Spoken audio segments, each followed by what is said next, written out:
Assalamualaikum warahmatullahi wabarakatuh. Baik, saya akan melanjutkan materi sebelumnya. Materi yang akan saya jelaskan pada kali ini yaitu bab 4 prinsip dan nilai anti korupsi. Prinsip-prinsip anti korupsi yang pertama yaitu akuntabilitas. Akuntabilitas berasal dari kata akuntabel yang artinya dapat dipertanggungjawabkan. Akuntabilitas sendiri artinya perihal bertanggung jawab.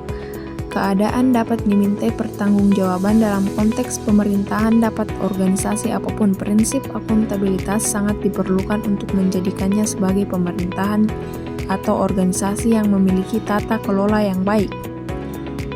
Yang kedua yaitu transparansi. Transparansi adalah perihal tembus cahaya, nyata, jelas. Prinsip transparansi menuntut seluruh proses kebijakan dilaksanakan secara jelas dan terbuka, supaya masyarakat dapat mengetahui semua bentuk penyelewengan. Sebagai contoh, Transparansi Internasional mencatat bahwa Indeks Persepsi Korupsi atau CPI Indonesia pada tahun 2019 sempat mencapai nilai 40 dari 100, di mana nilai 0 berarti sangat korup dan nilai 100 berarti sangat bersih. Yang ketiga, kewajaran.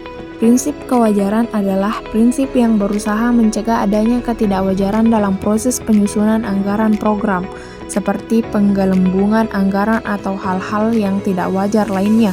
Prinsip kewajaran memiliki 5 sifat, yaitu komprehensif, disiplin, fleksibilitas, terprediksi, kejujuran, dan informatif.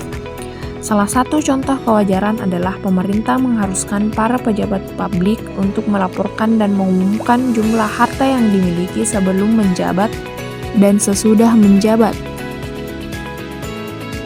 Yang keempat yaitu kebijakan. Dalam pendidikan anti korupsi bagi mahasiswa, prinsip kebijakan dimaksudkan agar mahasiswa bisa mendapatkan pengetahuan dan pengertian tentang kebijakan anti korupsi. Kebijakan ini seharusnya berfungsi untuk mengelola aturan interaksi supaya penyelewengan-penyelewengan tidak dapat terjadi. Kebijakan anti korupsi ini bisa berupa undang-undang anti korupsi, undang-undang kebebasan mengakses informasi, undang-undang desentralisasi, undang-undang anti monopoli, dan undang-undang dan peraturan lainnya. Yang kelima, kontrol kebijakan. Prinsip kontrol kebijakan adalah upaya mengefektifkan kebijakan dan menghapus korupsi melalui lembaga-lembaga pengawasan di Indonesia. Kontrol kebijakan dilakukan melalui partisipasi, revolusi, dan reformasi. Partisipasi dilakukan dengan mengontrol kebijakan dari penyusunan hingga pelaksanaan. Selanjutnya yaitu nilai-nilai anti korupsi.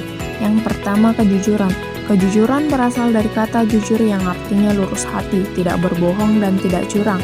Di dalam konteks kehidupan mahasiswa, penanaman nilai kejujuran sangat urgent karena nilai tinggi ini akan berpengaruh besar dalam kehidupan berkeluarga, bermasyarakat, dan bernegara.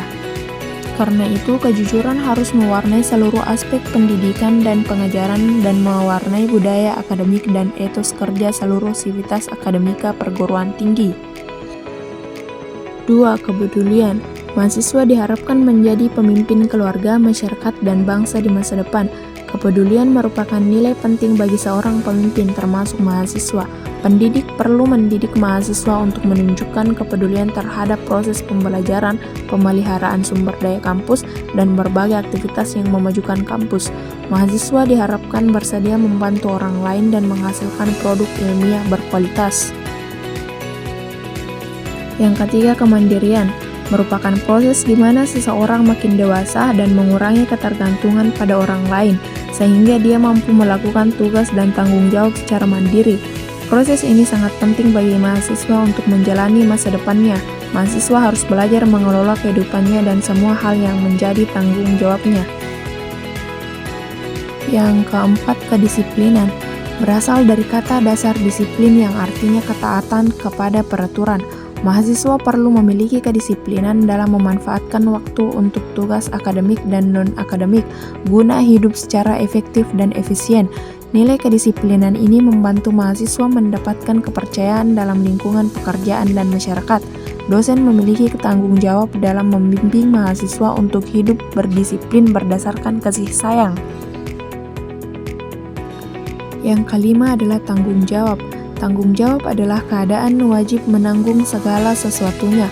Mahasiswa yang membiasakan diri untuk bertanggung jawab akan berkembang menjadi manusia yang selalu berusaha melaksanakan tugas dengan sebaik mungkin. Orang yang bertanggung jawab menolak kinerja yang merugikan orang lain. Karakteristik mahasiswa yang bertanggung jawab antara lain: taat pada aturan, menunaikan pesan orang tua, mengerjakan tugas yang diberikan, tidak suka menunda-nunda pekerjaan, tidak menyalahkan orang lain, siap menanggung risiko, menyelesaikan tugas dengan tuntas, dan menjaga kepercayaan yang diberikan. Keenam yaitu kerja keras.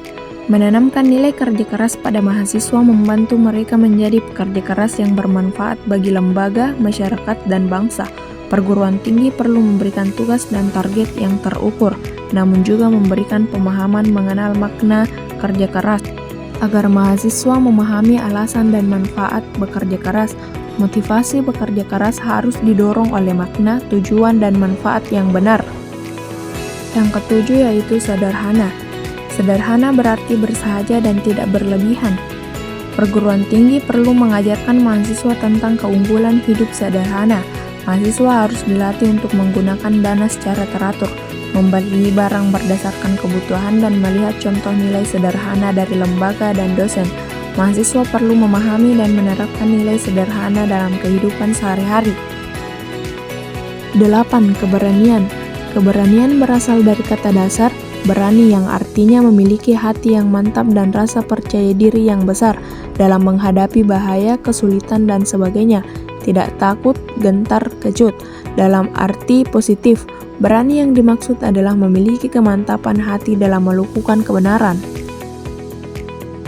Yang terakhir, keadilan. Keadilan berasal dari kata sifat adil, yang berarti sama berat, tidak berat sebelah, tidak memihak, berpihak kepada yang benar, berpegang pada kebenaran, sepatutnya tidak sewenang-wenang. Untuk terbentuk menjadi orang yang adil dan selalu mengedepankan keadilan, mahasiswa harus memiliki banyak pengetahuan dan pengalaman yang mendasari dia dalam membuat pertimbangan-pertimbangan ketika memutuskan sesuatu secara adil, benar, dan bijaksana.